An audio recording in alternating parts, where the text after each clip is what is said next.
You're watching the Wellness Hour Live. I'm Randy Alvarez. Today's topic, new breakthroughs in the treatment of prostate, enlarged prostate. With us, we have an interventional radiologist, Dr. Jeanne Stryker. Dr. Stryker, welcome to the program. Thank you, Randy. It's great to see you. Now, we've had you on the show. I think we go way back, like 8 or 10 years ago or so.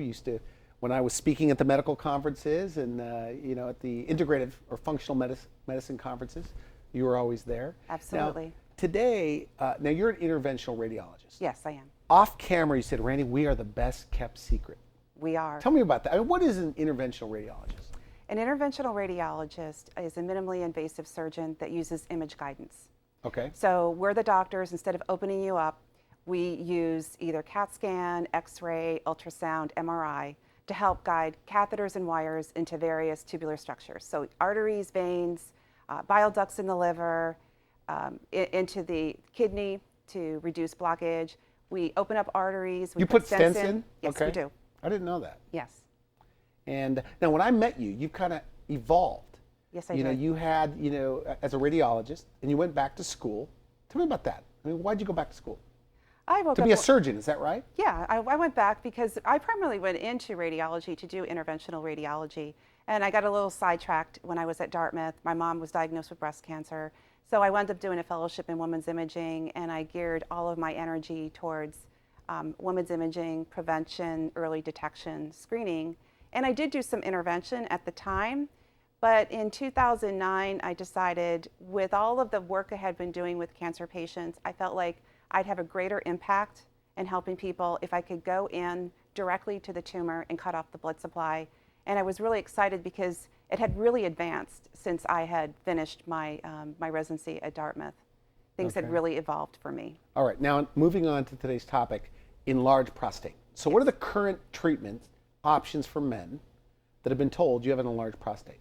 So the term is BPH, or benign prostatic hypertrophy. Okay. So people will hear the word BPH.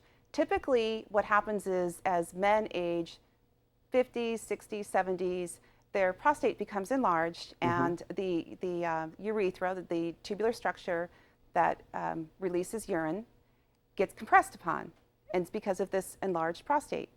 So what happens is men get urinary frequency, they don't feel like they've emptied their bladder completely, they get up in the middle of the night several times, so it's disturbing their sleep. So originally it was just medical therapy. So in other words, one of the reasons they found out that the prostate becomes enlarged is because testosterone, which you produce, somehow goes down a pathway called DHT. And with DHT, you get cells enlarging within that gland. Another thing that happens is that the smooth muscle gets very contracted and is not able to relax. So it compresses on the urethra. So there's different kinds of drug therapy. So some drugs are to keep from that conversion to DHT? Correct. Is that correct? And then certain drugs are what, anti-inflammatory for the prostate? They smooth muscle relaxant. Okay. So they allow, like Flomax, it allows you to increase your flow, increase your stream. So, but the hormone therapy. And there are side effects to these things. Absolutely. So with the hormone therapy, men can become sexually impotent, fatigued. So it's not without significant side effects for you. To have a smaller prostate. Right. But they get to sleep through the night. They get to sleep through the night. And then there's a surgical intervention by the urologist. It's TURP for short, and it stands for transurethral resection, prosthetic resection. And these are for people that, by the way, I guess the drugs are not working, and they still have a tough time urinating. Absolutely. They feel like they're urinating, they have to go, and they don't have to go. My father's going through this right now, and I don't pretend to understand it, but he's been on Titrin and some other things over the years. Okay, so now the urologist says, okay, we've exhausted the medications, now we have to do surgical procedure, and it's a very bloody procedure. It's a very bloody procedure. But is it effective? It is effective for a short period of time. So you're going in and you're resecting a portion of the urethra that goes through the prostate, and you're increasing the size. But it's a very bloody procedure. There, anytime you do surgery, there's always, side effects or complications. There's downtime. What about impotence? There's always a risk of impotence as well. Yes. Okay, so you're not a big fan of both of those as first-line therapies? Well, Or maybe you are. here's the deal with me. Okay. I think that every patient deserves the opportunity to know what's out there. And everybody is different. So somebody might like the drug therapy. It may work for them. Okay. Somebody might want the TERP. And then somebody might want the procedure that we're doing. Okay, so let's talk about that because we have about 3 minutes to go. Okay. Okay, so drug therapy is not working. They don't want the surgery, and now they could do Prosthetic arterial embolization. Okay. So what that means is I go into the artery in the groin. As an interventional radiologist. Yes. Okay. So it's a sterile procedure. We use a TV screen. We can watch the catheter and the wire go into the arteries. We fill the artery up with dye to delineate the arteries in the pelvis and the arteries that feed the prostate and the bladder. The patient is asleep. during this? Well, we use conscious sedation. So we give medication, you know, whatever I always tell patients just to allay their anxiety. You know, you want a martini? It's very relaxing. Okay. So you get Ativan, you get Versed, and you get fentanyl. Okay. So they're very relaxing. So I interrupted you. So you go in and you're doing what? So first we inject dye to delineate the arteries, and then we go in with a catheter, a very small catheter. We inject dye. We delineate exactly where the prostate artery is, and then we can put in these small particles that cut off the blood supply to the prostatic artery.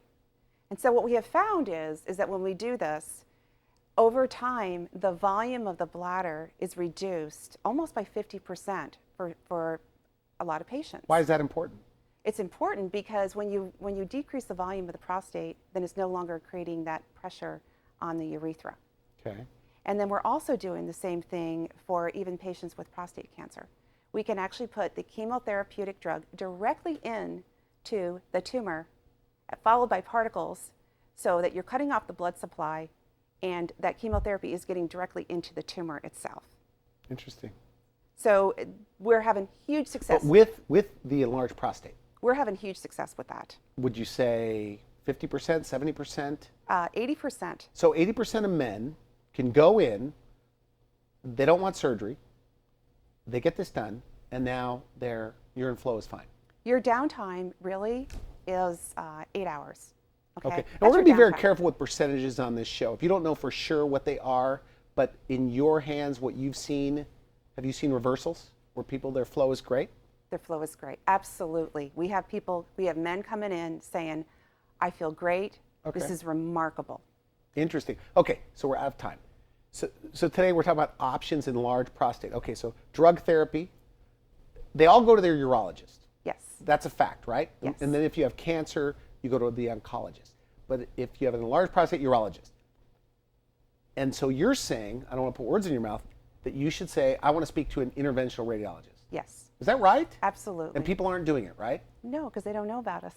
But why doesn't the urologist, and maybe there's politics here, but the urologist normally doesn't send them to you unless it's really a last case scenario? Correct. Is that right? So does insurance cover? Can they say to their doctor, urologist, doctor, can I go see an interventional radiologist? Insurance is covering it, and the other thing that people need to know is there are clinical trials going on, and whenever there's clinical trials, it covers it 100%. Interesting. So like my father, he's with the VA. Could he Yes. do the same thing Absolutely. and probably get this done? Yes. I'm gonna book a surgery for him then by the end of the week. I'm just kidding. Thank you so much for coming on the program. Thank you. This is Dr. Jeanne Stryker. She's a medical doctor, interventional radiologist, and for men with enlarged prostate, she says, ask your doctor to see an interventional radiologist. Yes. All right. Thanks so much for coming on the program. Thank Up you. next, we have Dr. Greg Keller, and we're talking about stem cells to look younger. We'll be right back.